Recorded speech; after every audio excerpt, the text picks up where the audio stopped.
Selamat pagi anak-anakku kelas 9. Hari ini mata pelajaran kalian adalah Pendidikan Pancasila dan Kewarganegaraan. Sebelum memulai pembelajaran, silahkan kalian mempersiapkan buku mata pelajaran kalian masing-masing. Sebelum kita memulai materi pada pagi hari ini, marilah kita membaca bacaan basmalah bersama-sama. Bismillahirrahmanirrahim. Anak-anak, pada kali ini materi yang akan kita bahas adalah dinamika nilai-nilai Pancasila sesuai dengan perkembangan zaman. Nah, yang pertama, hakikat ideologi terbuka.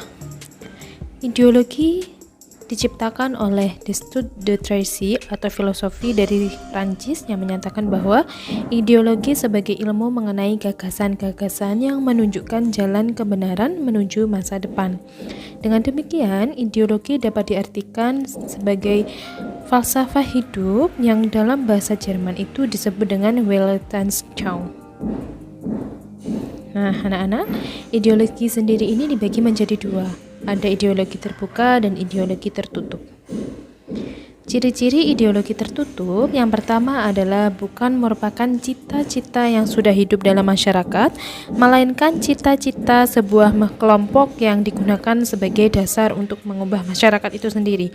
Yang kedua, apabila kelompok tersebut berhasil menguasai negara, ideologinya itu akan dipaksakan kepada masyarakat, bersifat totaliter atau mencakup mengurusi semua bidang kehidupan.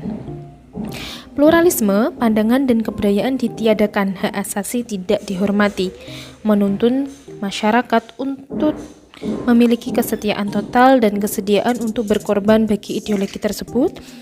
Isi ideologi tidak hanya nilai-nilai dan cita-cita, tetapi tuntutan konkret dan operasional yang keras, mutlak, dan total. Sedangkan ciri-ciri dari ideologi terbuka yang pertama adalah merupakan kekayaan rohani, moral, dan kebudayaan masyarakat, tidak diciptakan oleh negara tetapi ditemukan dalam masyarakat itu sendiri.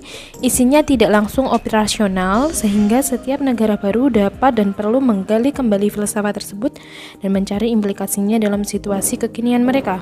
Tidak pernah memaksa kebebasan dan bertanggung jawab masyarakat, tetapi menginspirasi masyarakat untuk berusaha hidup bertanggung jawab sesuai dengan falsafah itu. Yang terakhir adalah menghargai pluralitas sehingga dapat diterima warga masyarakat yang berasal dari berbagai latar belakang budaya dan agama. Nah, anak-anak, kedudukan Pancasila sebagai ideologi terbuka ini dibagi menjadi 4, yaitu kedudukan Pancasila sebagai ideologi, nilai Pancasila sebagai ideologi terbuka, dimensi Pancasila sebagai ideologi terbuka, dan gagasan Pancasila sebagai ideologi terbuka. Nah, kita membahas mengenai kedudukan Pancasila sebagai ideologi ini dibagi menjadi 2. Nah, yang pertama, Pancasila sebagai dasar negara, di mana Pancasila ini merupakan dasar pijakan penyelenggaraan negara dan seluruh kehidupan negara Republik Indonesia serta harus ditaati oleh seluruh rakyat Indonesia. Yang kedua adalah Pancasila sebagai pandangan hidup bangsa dan negara yang berfungsi untuk pedoman mengatur hubungan manusia dengan seksama, lingkungan, dan mengatur hubungan manusia dengan Tuhan. Nilai Pancasila sebagai ideologi terbuka ini dibagi menjadi 3. Ada nilai dasar, nilai instrumental, dan juga nilai praksis. Yang dimaksud dengan nilai dasar adalah nilai yang tidak berubah sesuai dengan nilai-nilai Pancasila. Kalau nilai instrumental adalah nilai lanjut dari nilai dasar seperti Undang-Undang Dasar 45, TAP MPR, dan perundang-undangan. Selanjutnya, Pancasila ini merupakan nilai praksis atau nilai yang dipraktikkan dalam kehidupan bermasyarakat, berbangsa, dan bernegara. Nah, anak-anak, dimensi Pancasila sebagai ideologi terbuka ini dibagi menjadi 3 dimensi. Yang pertama ada dimensi idealis, ada dimensi normatif, dan dimensi realitas.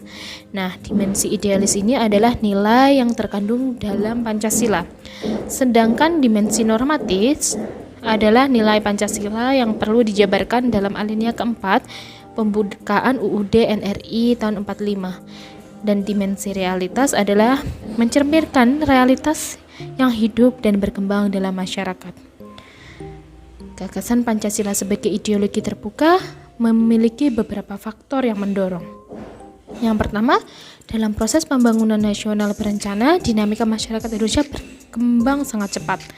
Yang kedua, kenyataan bangkrutnya ideologi tertutup seperti Marxisme, Leninisme, atau komunisme. Pengalaman sejarah politik kita sendiri dengan pengaruh komunisme sangat penting, serta tekad untuk menjadikan Pancasila sebagai satu-satunya asas dalam kehidupan bermasyarakat, berbangsa, dan bernegara. Alhamdulillah, materi kita sudah habis dan ini ada beberapa tugas yang bisa kalian kerjakan untuk menambah pemahaman kalian. Yang pertama adalah menjelaskan dengan bahasamu sendiri makna dari ideologi terbuka dan ideologi tertutup. Yang kedua, menurutmu Pancasila ini merupakan ideologi terbuka atau tertutup? Dan tolong dijelaskan alasannya. Tugas ini bisa ditulis di buku tulis kalian masing-masing dan difotokan, dikirimkan kepada guru mapel kalian. Atas perhatiannya, saya ucapkan terima kasih. Wassalamualaikum warahmatullahi wabarakatuh.